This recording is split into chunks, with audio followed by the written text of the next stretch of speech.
मैं डॉक्टर शरीफ प्रेपअप एकेडमी के इस यूट्यूब चैनल पर आपका स्वागत करता हूं। आज हम भारतीय राज्य व्यवस्था एवं संविधान की इस टेस्ट सीरीज़ की 5वीं क्लास शुरू कर रहे हैं। अगर आप इस चैनल पर नए हैं तो पहले आप इस यूट्यूब चैनल को सब्सक्राइब कर लें ताकि हर आने वाली वीडियो का नोटिफिकेशन आपको सबसे पहले मिले। चलिए आइए अब इस टेस्ट सीरीज़ को शुरू करते हैं। इस टेस्ट सीरीज़ का पहला सवाल, भारतीय संविधान के किस भाग में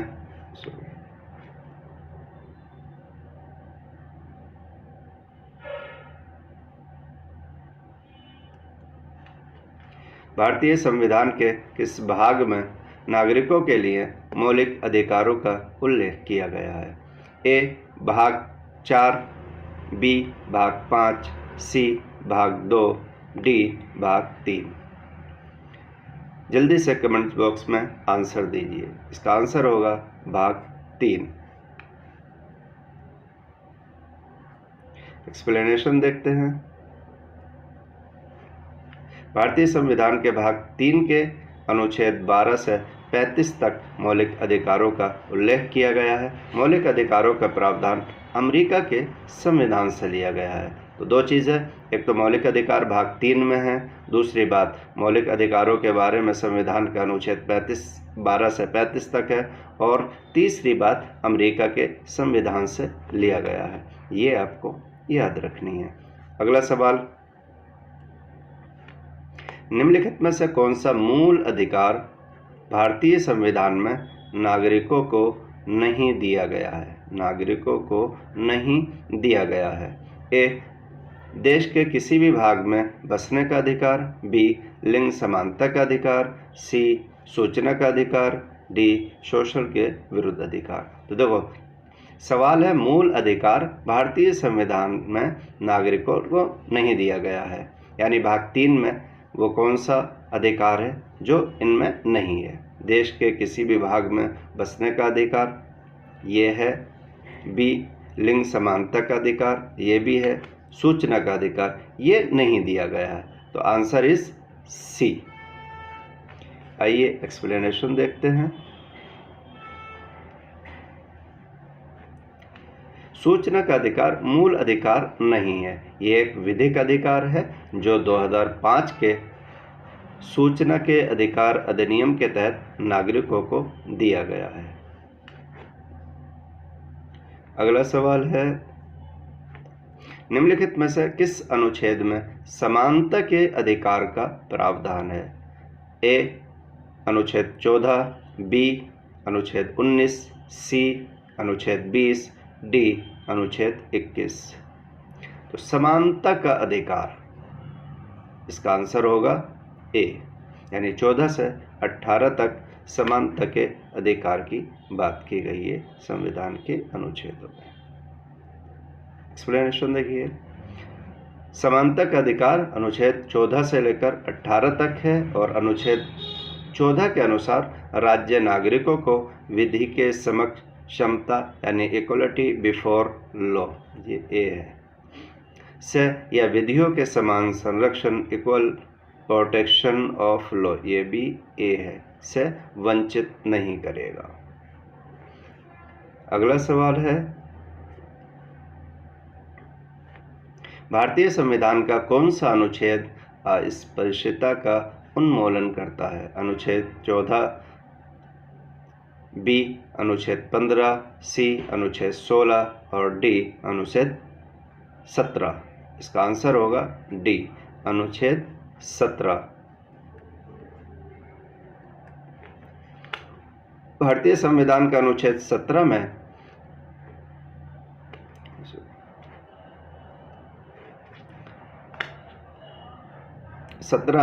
अस्पृश्यता के उन्मूलन का प्रावधान किया गया है, और ये अस्पृश्यता अधिनियम 1955 को 1976 में संशोधित करके नागरिक अधिकार संरक्षण अधिनियम 1955 कर दिया गया है। अब नागरिक अधिकार संरक्षण अधिनियम 1955 है।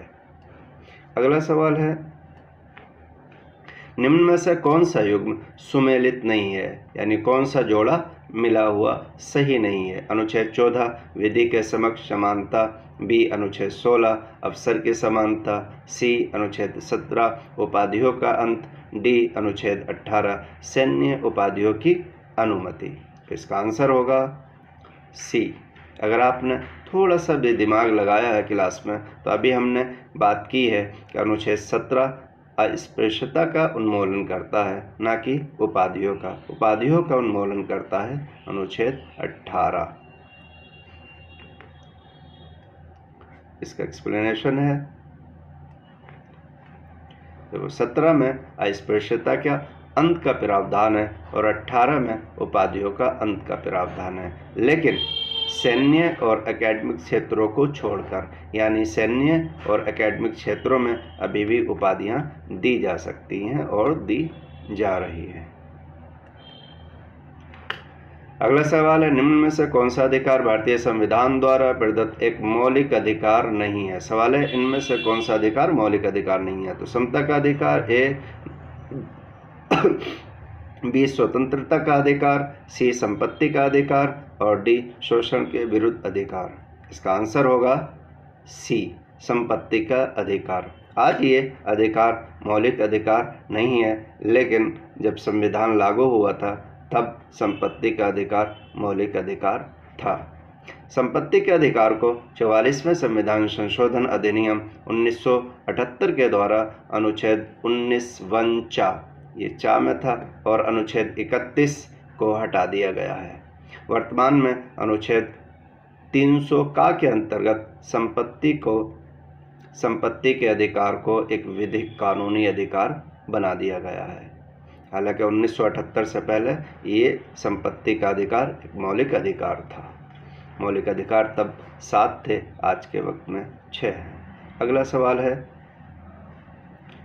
प्रेस की स्वतंत्रता के अधिकार में निहित है विधियों का समान संरक्षण, भाषण की स्वतंत्रता, सी संघ बनाने की स्वतंत्रता, डी कार्य और सामग्री की सुरक्षा। प्रेस की स्वतंत्रता के अधिकार में निहित है, इसका आंसर होगा बी भाषण की स्वतंत्रता।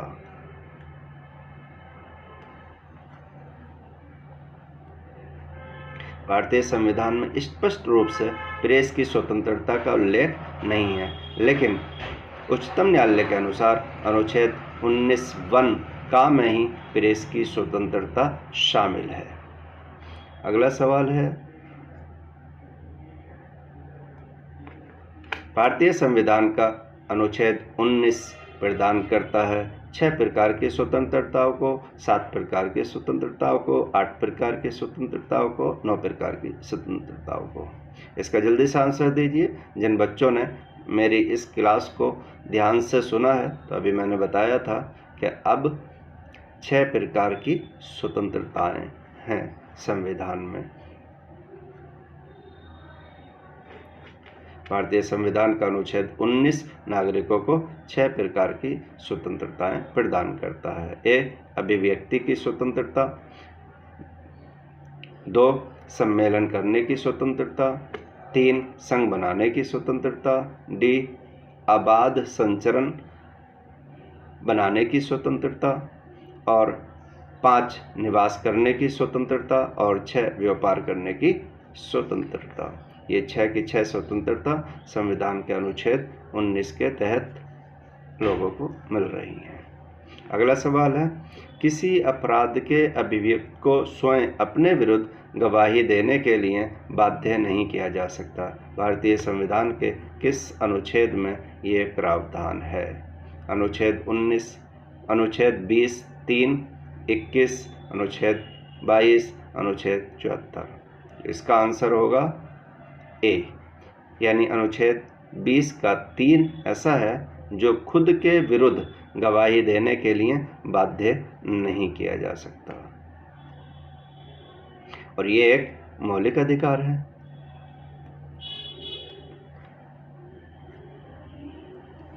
अगला सवाल होगा, भारतीय संविधान के अनुसार जीवन का अधिकार एक राजनीतिक अधिकार है या आर्थिक अधिकार है या मौलिक अधिकार है या धार्मिक अधिकार है?